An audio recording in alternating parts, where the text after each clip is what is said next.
So the Miami Hurricanes have a sellout crowd coming up. They're going to host number three North Carolina. North Carolina's lost two of three, coming off the loss to Clemson. We've got Tommy Ashley here from Inside Carolina. Always great talking to you, Tommy. We're just chatting a little bit about both teams here. Both teams are coming in a little bit down, a little bit needing a win.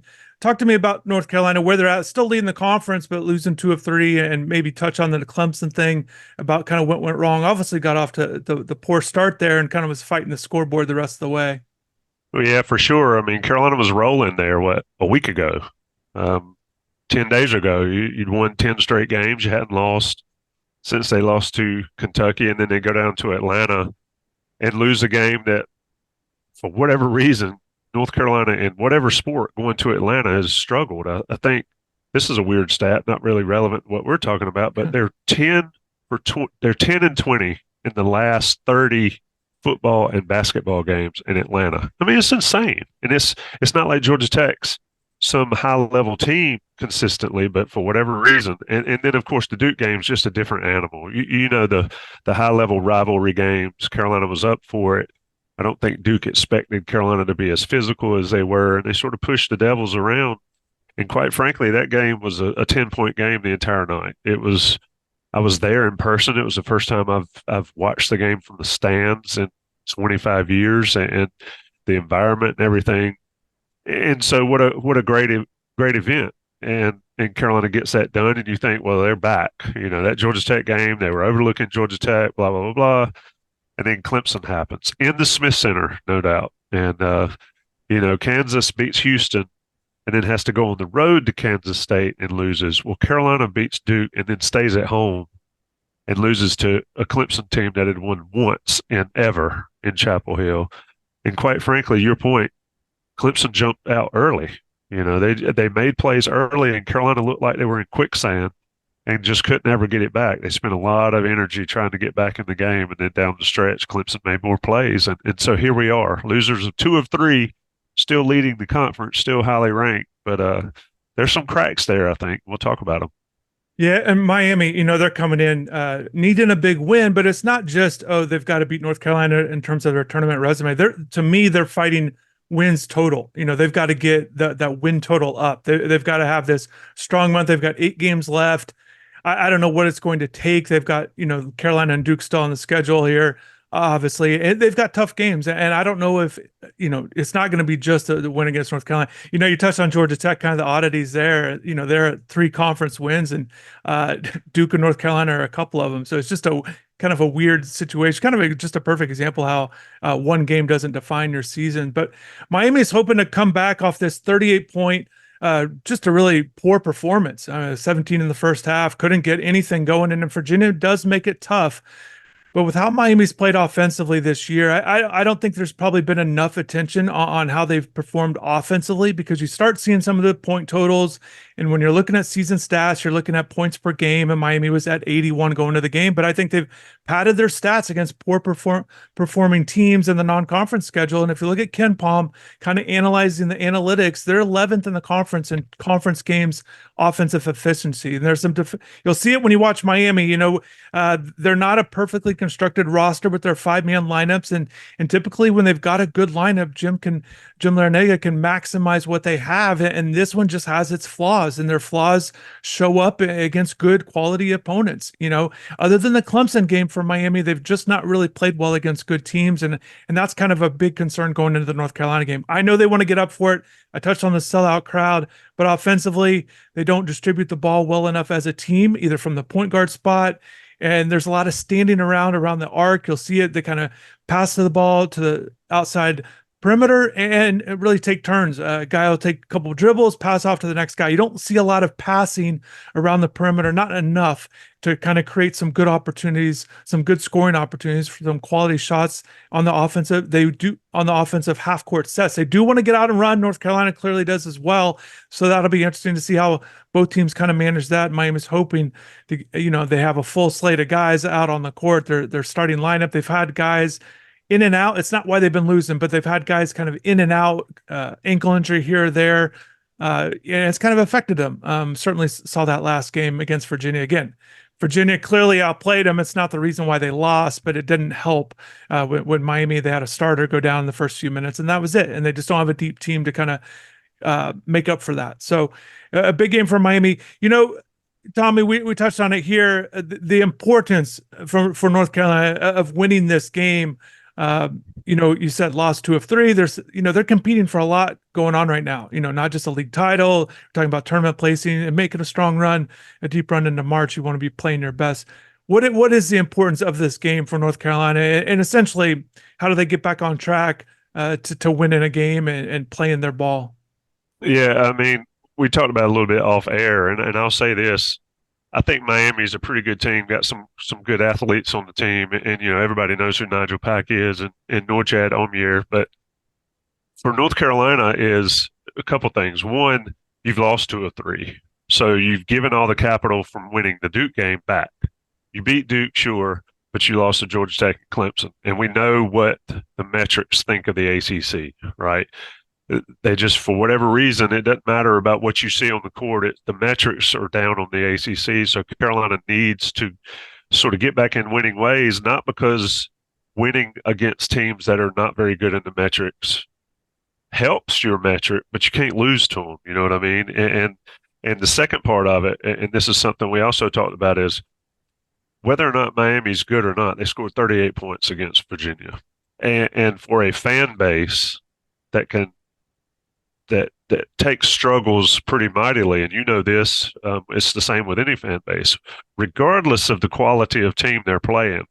Everybody sees they scored 38 points against Virginia, and so Carolina's in a situation where you're going to have a desperate Miami team, and you're going to have a North Carolina team that's going to need to figure out how to step up. We heard all the chatter earlier in the week that the practices were bad. The Clemson game, guys may or may not have been late to shoot around.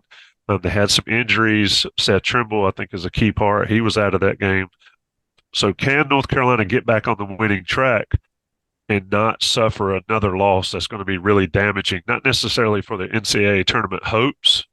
Carolina's pretty confident without a complete massive meltdown that they're fine there, but for seeding purposes. And going to Miami's never been easy. I don't know if you heard Armando Bacot post Clemson game. He said we go to Miami next, and we never beat Miami. So you've got that swirling in the heads of some of them. So for North Carolina to get back on the winning track, there's a variety of reasons why it's important, and every one of them's a big deal for this North Carolina team that, like I said, 10 days ago was near the top of the world going down to Atlanta. Yeah, North Carolina starts 9-0 out of the gate, 10-2 right now. Let's talk about RJ Davis here, because Miami fans, everybody in the ACC has clearly seen him throughout his career. He's playing his best basketball this season. It's funny. I remember watching him in high school and watching his highlights and kind of learning more about RJ. And to me, I kind of thought like this guy, later in his career, senior year, could be an ACC Player of the Year type guy, just because I believed in his abilities back then. And it's been interesting kind of following his career to where it's at now and the way he's playing. What essentially, Tommy, what's different about him this year? The numbers he's putting up, his play, from maybe last year or just kind of throughout his career, where he's at right now as a player. Much more aggressive player.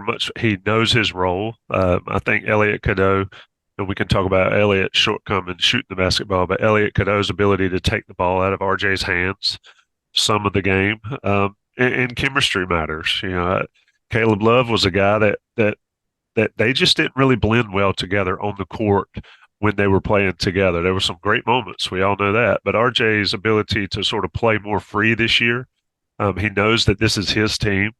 Armando Bacot stepped up and had some huge games in the last couple, but RJ throughout the season, I mean, there was a stretch there where he was 25 points plus for 7 or 8 games, something ridiculous. But RJ's ability to hit shots from all 3 levels. I think that, Chris, when we talk about college basketball and pro basketball, to be honest, it's either three-pointers or dunks these days. And when you're a 6-foot point guard or 6-foot combo guard, you got to be able to shoot from every level. And RJ's ability to get in there and hit those free throw line jumpers or get all the way to the rim really creates a problem for a defender. And if North Carolina can have one other outside shooter to sort of keep that lane clear, then RJ will eat you up driving.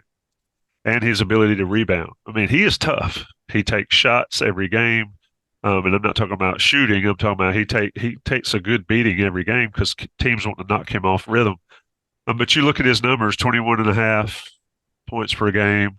I mean, he probably could shoot the ball better. He's shooting right at 44%, 41% from 3-point range.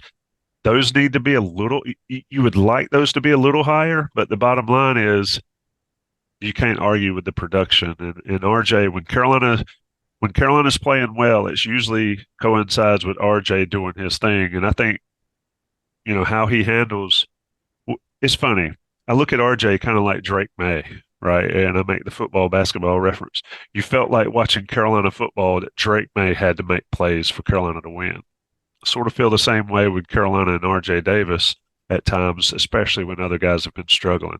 And so RJ just the growth of him, this is what makes college basketball special. There's a lot of things lately that make it not as special as it used to be. But RJ, if you look at his career stats from freshman to senior, they've improved every year. And now he's having an All-American type season. So he is what you want as a college basketball player. And for North Carolina, you couldn't ask for a better growth and a better production from the guy. I mean, he's been everything that they could possibly need this year. Yeah, it's interesting. It's kind of interesting when I heard the word chemistry. Because we're dealing with that Miami. Again, it's on court chemistry, the way they think, the way they mesh together, the way they play together, and things like that. It's not necessarily just about when you hear chemistry, how well guys get along. It's just what it looks like on the court.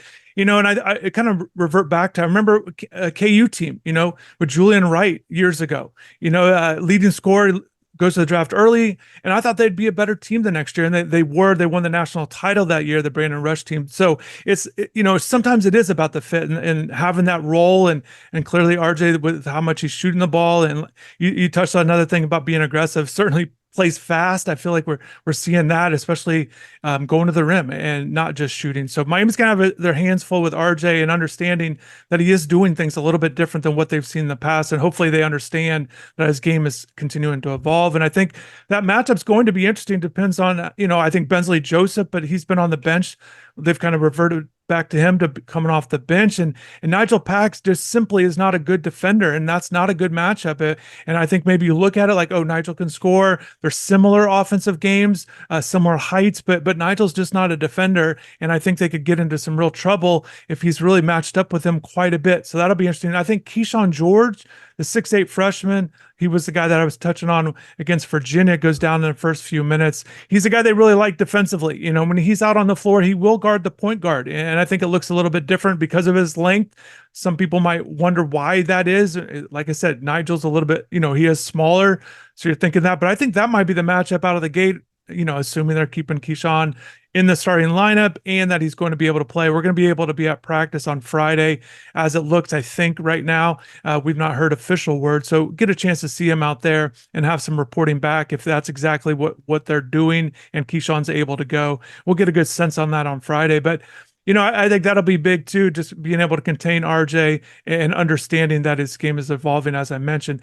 Armando Bacot, another big name. And also, Tommy, with him and maybe how things are working, I know when we touched on the offseason, the importance of a guy like Harrison Ingram and then getting Cormac in as well, maybe how they fit in and how everything's just kind of when Carolina has been playing well this year, what does it look like? Essentially, as we mentioned, getting back to that, what's kind of the keys for them and how those guys all fit as well. Well, you got to shoot it well in college basketball. Roy Williams and every other coach in the world always says it's a make or miss game. And when Carolina's hitting shots, and that's everybody, you can't, in the college game, you can't have 4-on-5 with one guy that can't shoot. Carolina's got that issue a little bit with Elliot Cadeau.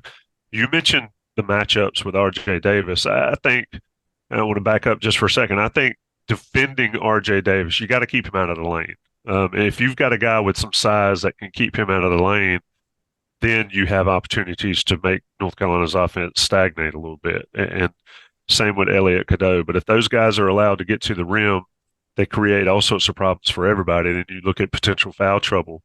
So I think that's key. But for North Carolina, Harrison Ingram's a guy that's going to do everything.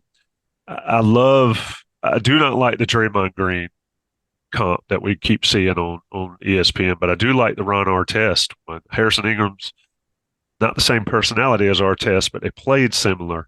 He is a guy that's going to do everything for this team, but he's also got to hit shots, right? Against Duke, he was hitting shots. I mean, I don't know if he touched the rim when he was making them, but against Clemson and Georgia Tech, he's really struggled. So for Carolina to look as good as they can look, they're hitting 3 pointers. They're not shooting, 4 for 20 or something like that. They're shooting maybe 7 or 8 or 9 for 21 or so. So it's the same with every college basketball team. If they're making shots and they got to stay out of foul trouble, I think the splits, and I don't have them right here in front of me, and I apologize for that. The splits when Elliot Cadeau's on the court versus when he's off the court is a pretty stark difference for North Carolina, whether or not he's scoring the basketball.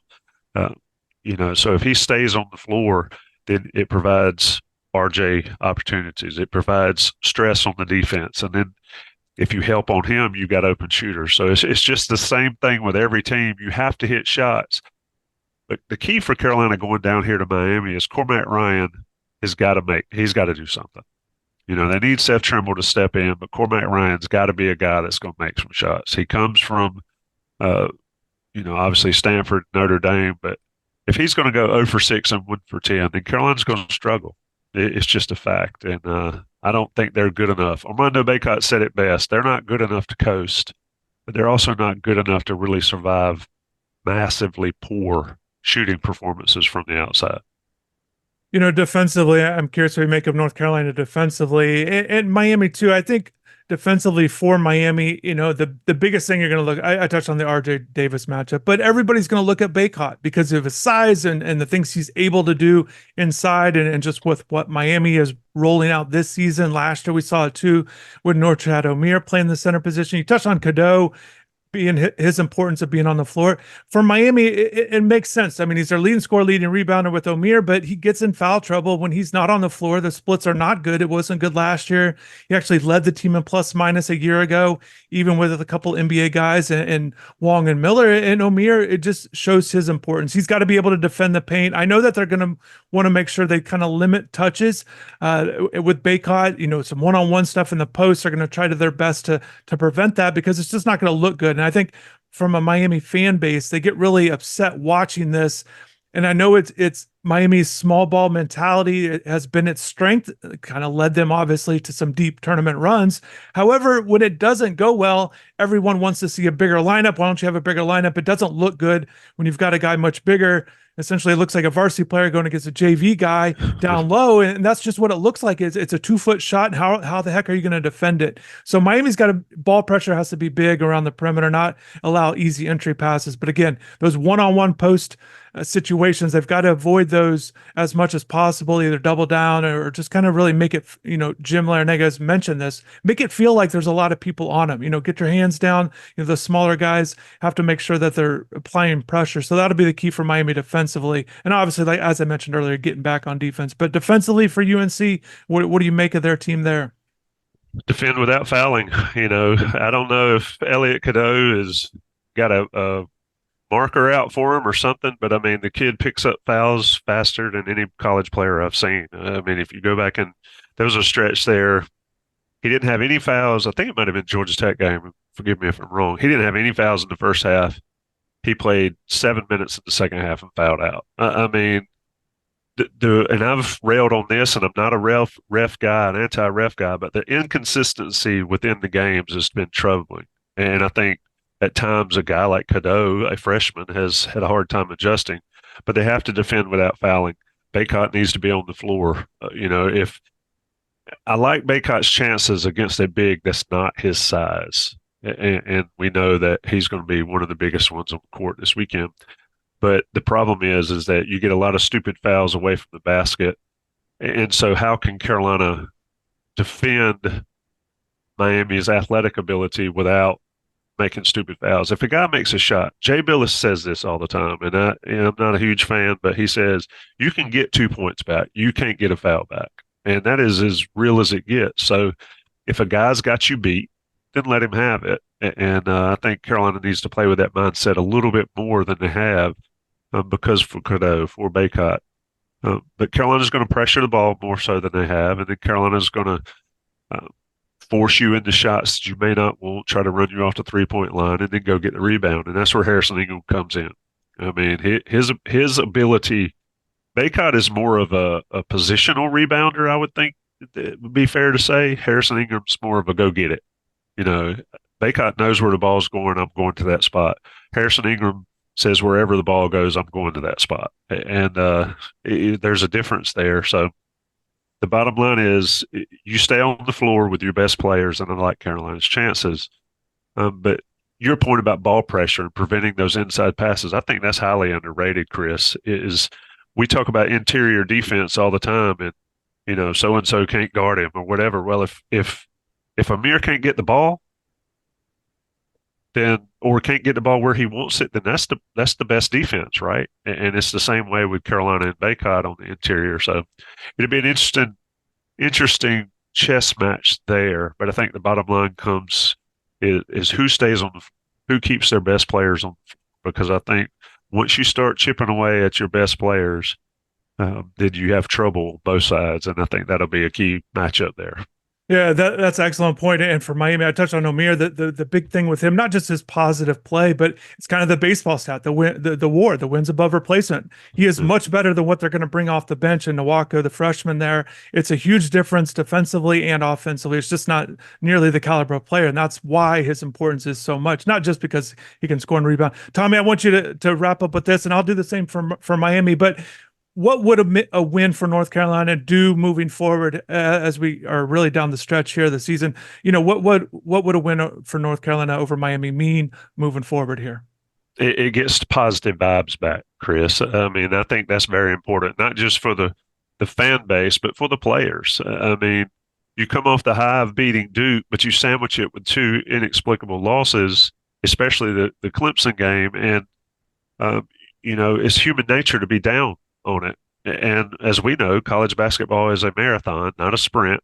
You have 32 sprints within the season, the regular season or whatever it is.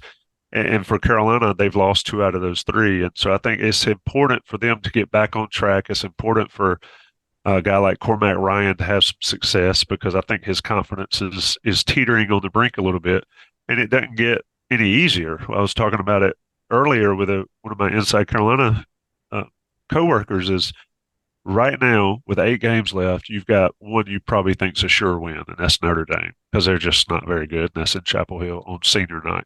The rest are potential toss-ups, and if you lose Miami, uh, then you put yourself in a position you're looking down a bad spiral, you know, to wrap up the season. And your point earlier about you want to be trending upward before the tournament, I think that's a good point. We're in February. We're in the second week of February. The college basketball season will soon be over, and an opportunity to go to Miami to get a road win against what I think is a pretty good Miami team builds not only that confidence, but also gets everybody in the program back on the right track. And I think that's huge for Carolina. Yeah, you touched on opportunity for Miami. It's a big opportunity for a win here. I think for confidence, it's kind of what you're saying in terms of North Carolina, down the stretch, really get the positive vibes back. And for Miami, they're in the stretch here. They're starting these 5 games. Virginia was the first one, but these next 4, they're not favored to win. They were not favored to win these next 4 games. And I think beating North Carolina could get you some positive momentum. It's not going to be one game. Again, I touch on the resume. One win's not going to do it for them. But you're getting ready to go to Clemson and Boston College, maybe get some positive momentum. If you can win those 2 games, and you got Duke up next, I just think they've got to get these wins. And I think, having the confidence of beating a quality opponent. Again, I touched on it. Not only have they not beat quality opponents, they've been getting blown out. The Virginia game we keep touching on, Kentucky earlier the year, Colorado, they're just getting blown out against some quality opponents. And to beat a North Carolina team, I think would just, really give them a lot of confidence. And really also to beat North Carolina, they're going to have to score points. And I think offensively, it's going to take everybody. So if they beat North Carolina, a lot of guys are going to be playing well. So that's why I talk about some confidence. And they do have shot makers, even though the offensive efficiency numbers haven't been great in ACC play. And obviously coming off the 38-point game against Virginia, shot terrible, played terrible. but they do have guys that can make shots. They've got 4,000 point scorers. And so they've got guys that have scored the ball. And you'd like to think Miami can rally up for one game here at home, but we'll see. They've not been playing well enough to pull this off to make you think that they definitely will. But a win certainly could do a lot down the stretch. And they've got to get ahead of the pack. They're right there in the middle of the pack. And Tommy, you touched on the ACC and what they're thought of. I don't know how many teams Miami's or ACC is going to get in the tournament. I don't know if we're thinking about five, something like that. So Miami's got to get in that top five, and they're sitting at seventh right now. So they've got to get more wins, and they've not beat the teams ahead of them. So that's a big thing too in terms of the meaning of North Carolina, a victory there if they can pull it off. So Tommy, I appreciate the time. It's always great catching up with you. Yeah, These man. teams are certainly both of them need a win. There's no doubt about it. So take care. Appreciate your time. Yeah, man. The only thing I request, Chris, is that we switch spots. This North Carolina weather is cold today. It's going to be 72 on Saturday. I need Miami and a smooth 75 to 80 every day. That would help me out. Yeah, the other day I went up to Philadelphia and it was 25 degrees. They were in a snowstorm last month. I went up to see a Miami signee play hoops, and games canceled, but I got to see him play and practice. So yeah, I was in the middle of it. It was snowing pretty heavily, and it was a huge difference going from 80 to about 25. So I dealt with it for Absolutely. a weekend. But yeah, take care, Tommy. Yeah, man. Be good.